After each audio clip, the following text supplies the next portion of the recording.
I'm doing my presentation about the life of Ellis Lewin. It is titled From Lodge to Cleveland, What Happened in Between. Auschwitz was my worst nightmare, since I lost my mother, since I lost my sister. Once you leave a place like that, you are on your own. Ellis survived the Holocaust when he was only a small child, along with his father. He remembers in the first and second grade being called Dirty Jew, but says it was something he grew up with and learned to block out. In the picture, you can see the gate to enter Auschwitz. All Jews, anyone in fact, entering the camp, would walk under this sign. It reads, "Work will set you free."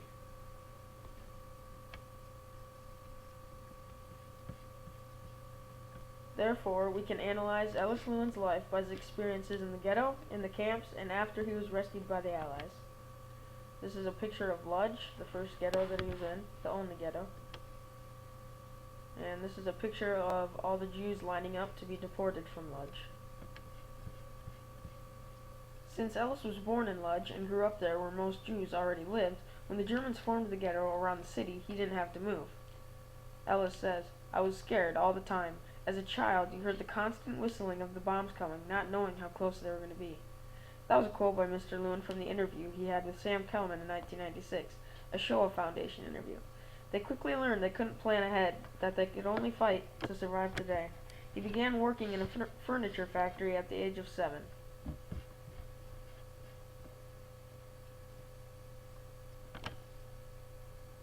This is a map of the boundaries of the Lodge ghetto. You can see the ghetto fence, the bridge, the cemetery, and the church, synagogues. This is an identification card you were required to have in the ghetto.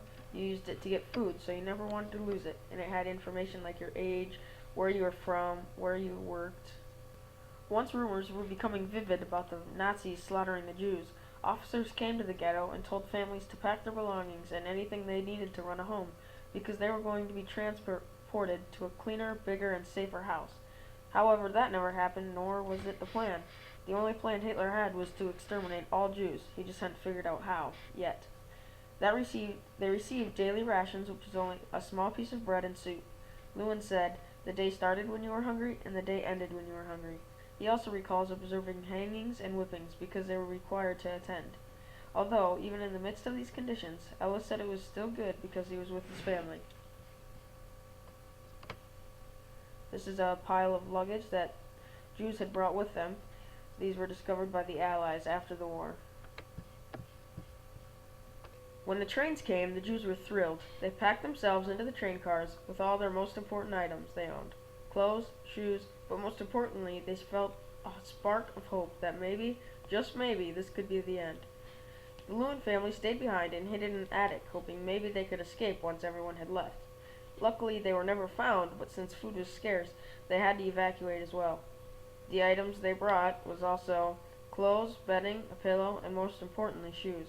It took 2 or 3 days of travel time on the train before they arrived at Auschwitz.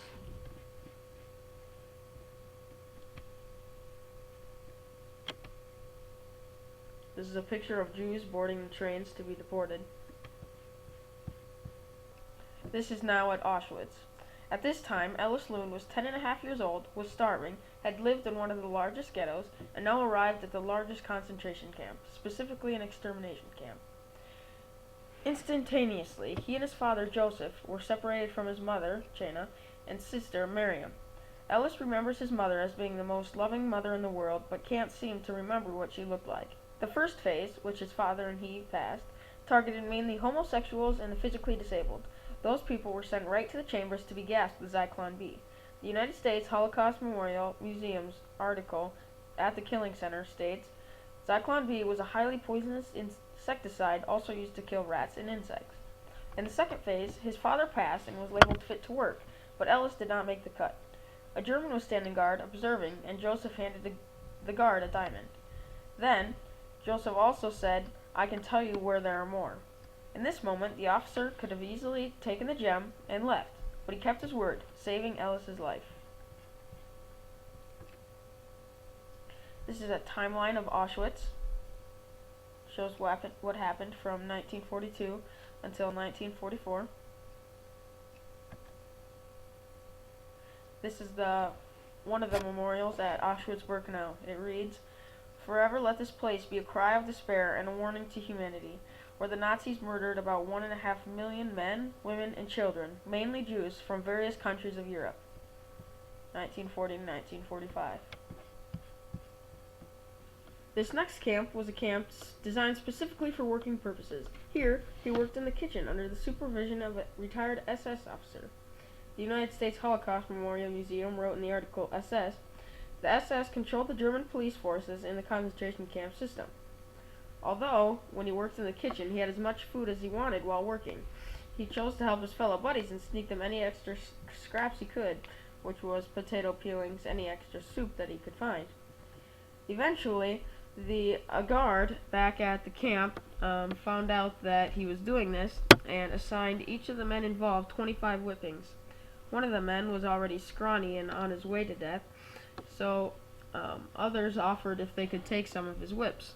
Although the Germans did not think fond of that, he died a week later.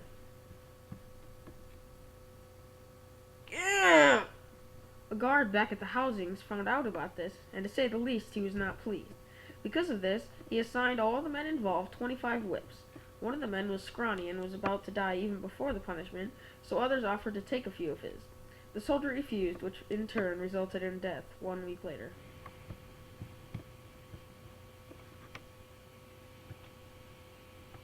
This picture is a picture in Kaufman.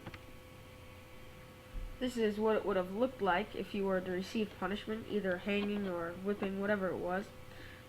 They would do this in public, so you would be humiliated, and that's how it went. And people, most of the time, kept their head down, they didn't watch, but it was something that the bystanders always kept in the back of their mind. They couldn't get it out, and it still scares them today.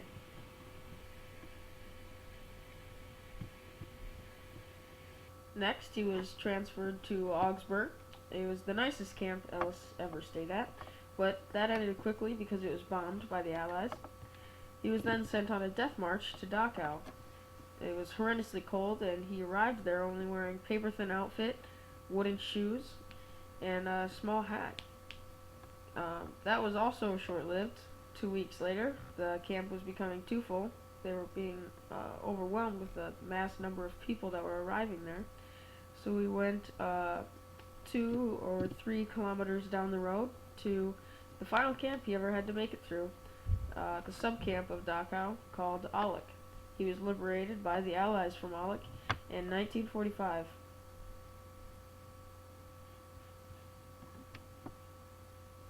This is a picture of the Allies, the Americans, that also had Free French and British. When they liberated Aulich,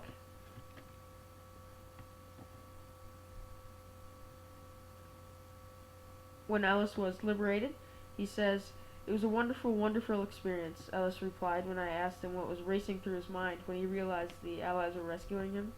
"It was one of those experiences you will never forget."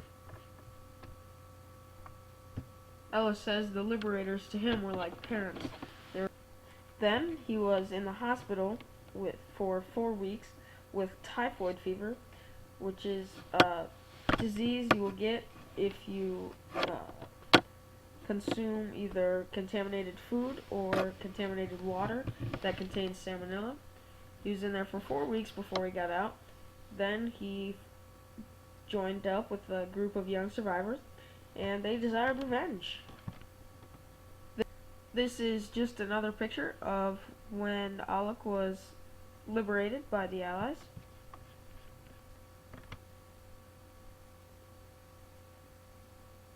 This happened after he got out of the hospital. He got with this group that I just mentioned, and they wanted revenge. So what they would do is go into German houses and mess them up, or for about 6 months, hid in the woods, and they would wait for German SS soldiers to walk by because they were trying to escape punishment, because now the war was almost over and we were on the route to getting the Germans, and they didn't want to be caught, so they didn't take the main roads. They went to the back in the forest, so Ellis and his gang would camp there and they would wait. He says this: "We were very, very treacherous with them. We would make them dig their own grave. Of course, we didn't kill them, but we would let them sit there," Lewin described. He said this, and they chose them because they were the most identifiable. They had a tattoo under their left arm. This is a picture of the SS.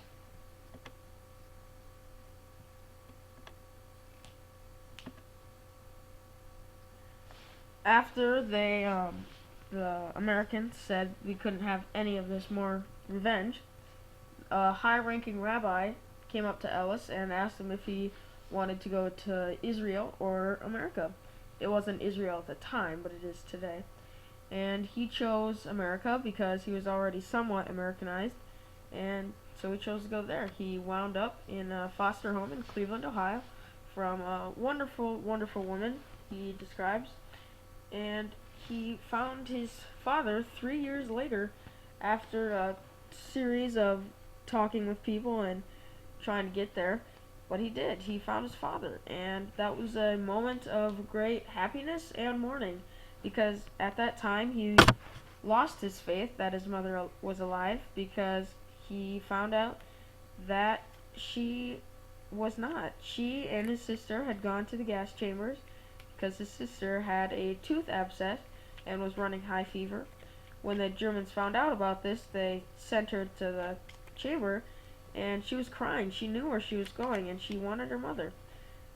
His mother said that if she would have known that Ellis or the father was alive, she would have stayed, but since she knew that there was possibly nothing left, that she was going to be the only one, she didn't want to let her daughter go like that, so she went with her, and that's when they lost their lives.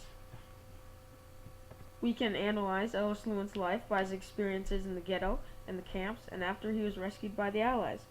He is one of the finest men I know. I believe that he can be described as heroic, inspiring, determined, courageous, and selfless.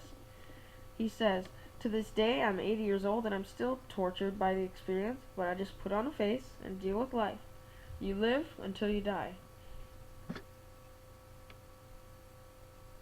This is a picture of Ludge again. I think it's very, very, very, very important that young people like you know that this can happen at any time. You must always be aware of your politics and what is going around you, and educate yourselves. Lewin emphasized greatly at the end of my interview that memories like these always are in the back of your mind, and it is up to the next generation to make sure genocide does not occur again. Like I just stated, at the end of my interview with Ellis, he stressed for a big portion of the time that it's very important for us as young people to not only have our interest about this, but to educate ourselves. Because although what happened in the past is a horrendous deal, we can't change it. We just need to learn from our past mistakes so that we can put them to good use in the future, so we don't let genocide happen again.